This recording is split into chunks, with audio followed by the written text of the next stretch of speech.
Siapa dia? Kok berani sekali kentutin Alkitab? Alkitab ini adalah firman Tuhan. Tidak boleh sembarangan. Haleluya, haleluya. Assalamualaikum warahmatullahi wabarakatuh. Salam Aki. Aku kabarkan Injil keselamatan. Bapak Ibu kasih Tuhan, ketemu lagi dengan saya Evangelis Avraham Effendi Usman. Bagaimana kabar Bapak Ibu semua? Tentunya luar biasa. Nah saudaraku, kita masih membahas mengenai seorang mukallaf yang kentutin Alkitab. Alkitab ditaruh di pantatnya, lalu dikentutin. 3 kali dia letakkan Alkitab di pantatnya. Dan dia ingin menentang Tuhan. Apakah dalam waktu sebulan Yesus mengazab dia atau tidak? Nah Bapak Ibu, kita mendengar dan sangat sering kita dengar di mana para mukallaf yang dulunya Kristen atau Katolik, terus orang itu berkata, saya mendapatkan hidayah. Saya mendapatkan hidayah sehingga saya harus meninggalkan agama keluarga, agama orang tua, atau istilahnya agama nenek moyang, lalu berpindah haluan. Nah Bapak Ibu, seharusnya ketika seseorang mendapatkan hidayah, yang pertama sekali dibuktikan, dilihat oleh orang-orang di sekitarnya, atau dalam bahasa lain kalau sekarang itu adalah di media sosial. Yang pertama sekali orang akan melihat bagaimana tingkah lakunya. Adakah perubahan atau tidak? Ya, kalau dia dulu hidup di masa di dalam kekristenan, waktu dia beragama Kristen dulu dia hidup baik, mengajarkan kasih, hidup penuh dengan kesabaran, hidup penuh dengan kedamaian, sukacita, dan terpancar di wajahnya selalu senyum, selalu sukacita, tanpa menghasut, tanpa ada kebencian, tanpa ada iri hati, tanpa ada dengki terhadap agama apapun. Habis itu, begitu dia berkata, saya mendapatkan hidayah dan keluar dari agama Kristen, masuk ke agama lain, ternyata di agama itu kita melihat yang sebaliknya, yang kita lihat dulunya dia waktu di agama Kristen. Apa itu sebaliknya? Hidup tidak karu-karuan. Maksudnya apa Bang Pendi? Penuh dengan kebencian. Bapak Ibu, saya belum pernah melihat ada orang yang meletakkan Alkitab di pantat. Termasuk preman ya. Belum pernah kita temukan daripada seorang preman yang berani meletakkan Alkitab di pantatnya. Nah artinya Bapak Ibu, seorang preman saja itu mengedepankan adab kadang-kadang. Sopan santun, dia tahu mana yang harus dilakukan, mana yang tidak harus dilakukan. Apalagi ini menyangkut keyakinan yang dia tidak imani, yang dia tidak yakini. Nah saudara, selama seminggu si mukallaf itu memposting bagaimana dia menghina Alkitab. Alkitab ditaruh di pantatnya, lalu dikentutin. Nah, berjalannya waktu, hari ke hari, lepas hari, lepas hari, lepas hari. Dalam 2 hari ini viral dan booming. Nah apa yang terjadi? Dia dalam keadaan ketakutan, was-was, gelisah, dihantui dengan rasa takut, dihantui dengan rasa bersalah, dihantui dengan rasa berdosa.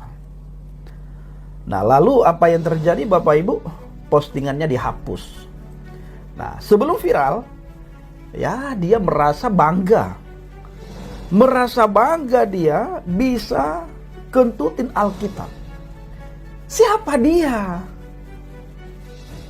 Siapa dia? Kok berani sekali kentutin Alkitab? Alkitab ini adalah firman Tuhan. Tidak boleh sembarangan. Memang bagi kebanyakan orang Kristen tidak masalah mau dibakar Alkitab, mau dicampakkan, mau dikasih kotoran segala macam, tidak masalah. Tetapi bagi kita yang benar-benar menjunjung tinggi nilai-nilai kasih itu sangat tidak boleh. Kita harus menghormati. Kalau kamu tidak imani ya silahkan, itu hak kamu. Tetapi kamu harus menghormati. Kamu harus mengedepankan adab, budi pekerti, harus mengedepankan kasih. Tetapi bagaimana dia kasih, hidupnya sekarang sudah di luar kasih. Nah Bapak Ibu, ada beberapa komentar saya melihat, udahlah Bang Pendi biarkan saja. Memang saya setuju juga. Tetapi apa yang dia lakukan itu fatal sekali akibatnya. Kalau kita tidak mengingatkan, maka akan terjadi hal yang lebih konyol lagi. Nanti dia sendiri yang akan tanggung akibatnya. Nah dengan kita mengingatkan, siapa tahu dia bisa bertobat. Dia bisa kembali ke jalan yang benar. Nah, inilah yang dinamakan dengan hidayah. Hidayah itu kalau hidup orang tersebut dulunya dalam huru-hara, mabuk-mabukan, pesta pora istilahnya, suka berzina, melakukan segala pelanggaran, melakukan dosa, melakukan kesalahan. Begitu orang itu sudah bertobat, sudah mendapatkan hidayah, hidupnya itu diubahkan. Ada perubahan di dalam hidupnya, ada perubahan di dalam tingkah lakunya, ada perubahan di dalam tutur katanya. Dan hidupnya itu mencerminkan sifat-sifat apa yang diajarkan oleh satu kitab atau yang diajarkan oleh satu agama misalnya. Karena semua agama tidak ada yang mengajarkan hal-hal yang buruk.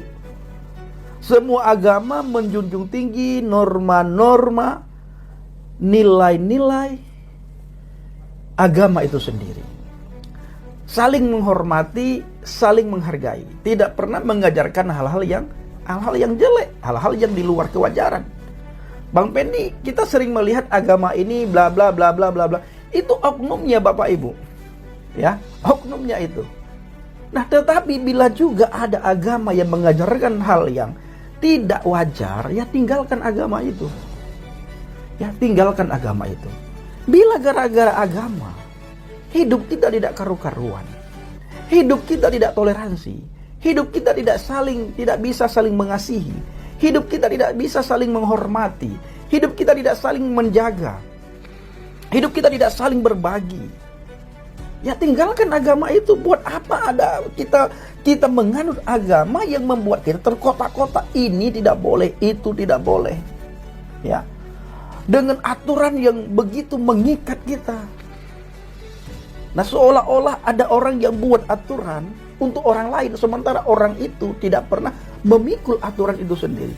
Jadi aturan itu dibebankan untuk orang lain, sementara orang itu sendiri tidak memikulnya, Bapak Ibu. Jadi untuk apa kita ikutin? Nah, kembali lagi saudaraku, bila gara-gara agama membuat hidup kita terkekang, membuat hidup kita sulit sekali bergerak, membuat hidup kita suka menghina orang lain, suka membenci orang lain, suka mengata-ngatain orang lain, suka meremehkan orang lain, tidak bisa menghormati orang lain, tidak bisa toleransi, ya tinggalkan agama itu.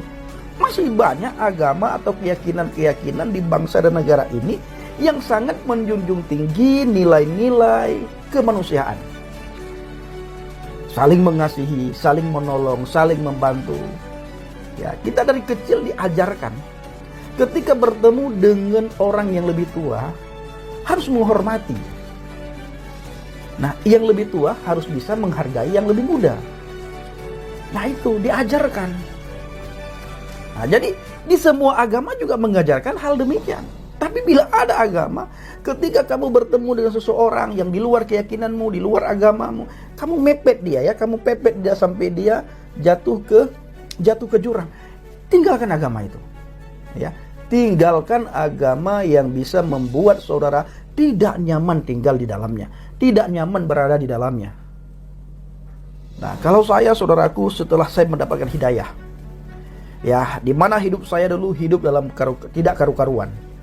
Hidup penuh dengan, ya kalau saya pikirkan malu sekali. Itu waktu saya belum mendapatkan hidayah. Tetapi setelah saya mendapatkan hidayah, itu Tuhan ubahkan. Saya diubahkan. Dan saya merasakan ada perubahan yang luar biasa. Nah, ini selalu saya bagikan di saat saya melakukan penginjilan, Bapak Ibu.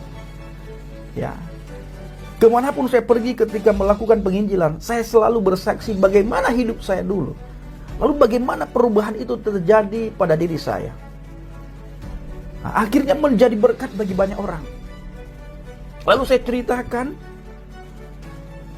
di mana kita hidup di dunia ini hanya sementara. Ketika kita meninggalkan dunia ini, kemana kita? Dan di mana kita? Dua tempat yang lagi menunggu setiap umat manusia, surga dan neraka. Nah, di mana dua tempat itu yang menentukan adalah kita sendiri. Tuhan sudah memberikan pilihan. Dan free will itu diberikan mutlak kepada kita. Kita mau pilih A atau mau pilih B, itu terserah pada kita. Tuhan tidak pernah memaksa kita supaya kita harus memilih A atau kita harus memilih B. Tidak.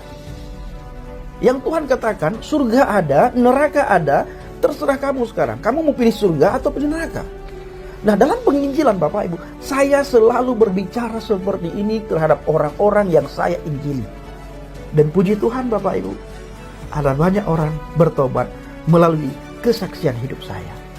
Melalui hidayah yang saya dapatkan di dalam Yesus Kristus. Melalui hidayah yang saya dapatkan di dalam firman Tuhan.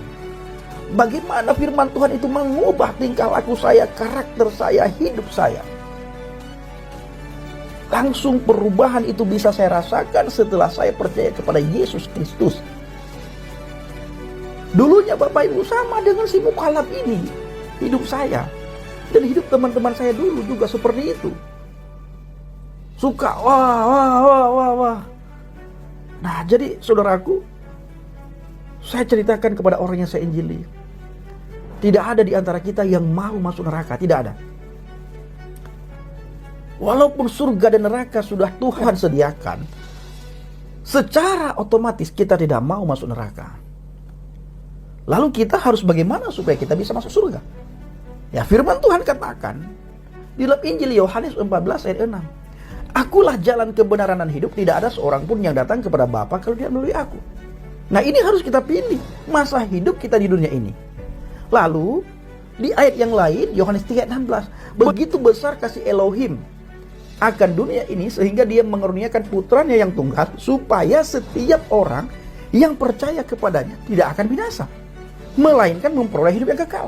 Jadi kalau kita ingin memperoleh hidup yang kekal di surga, kita harus percaya kepada firman yang hidup, firman yang nuzul, yang telah menjadi manusia, firman yang telah menjadi daging, firman yang hari-hari ini kita melihat dihina, diolok-olok, dicaci maki saudaraku. Nah, jadi Bapak Ibu para pecinta Sinar Ilaha Baget atau orang-orang di luar kekristenan yang setiap hari hadir di kolom komentar kita, ayo berpikir dengan akal yang sehat, berpikir dengan jernih, berpikir secara kritis. Apakah yang saudara lihat pada diri mukhalaf, khususnya mukhalaf yang satu ini dan mukhalaf-mukhalaf yang lain? Mereka sudah mendapatkan hidayah atau belum? Kalau belum, ya ajari mereka, didik mereka, bina mereka, sehingga tingkah lakunya, adabnya, budi pekertinya tidak seperti si mukhalaf itu.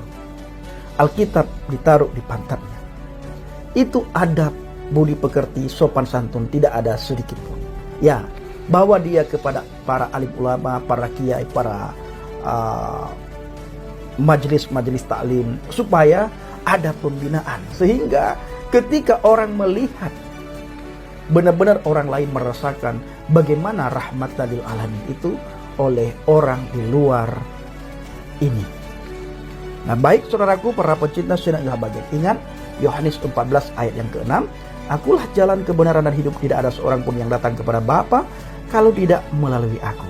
Dan ingat juga saudaraku, di bawah kolong langit ini tidak ada nama yang bisa menyelamatkan umat manusia selain di dalam nama Yeshua HaMashiach. Terima kasih. Shalom alaikum bishim HaMashiach. Salam Aki. Aku kabarkan Injil keselamatan. Bapa Yahweh bishim Adonai Yeshua HaMashiach. Waruah HaKodesh memberkati kita semua. Haleluya. Amin. Salam Mortadin. Saya mengucapkan terima kasih kepada Bapak Ibu yang selalu mendukung penginjilan Habaget, baik melalui doa, dana, motivasi maupun support saudara. Terus dukunglah doa dan bawa Habaget dalam doa syafaat saudara, agar orang-orang di luar sana yang hidup dalam kegelapan, mereka bisa menemukan terangnya Tuhan, bisa menemukan kebenaran, bisa menerima Yesus Kristus sebagai Tuhan dan Juru Selamat melalui pelayanan kita. Terima kasih.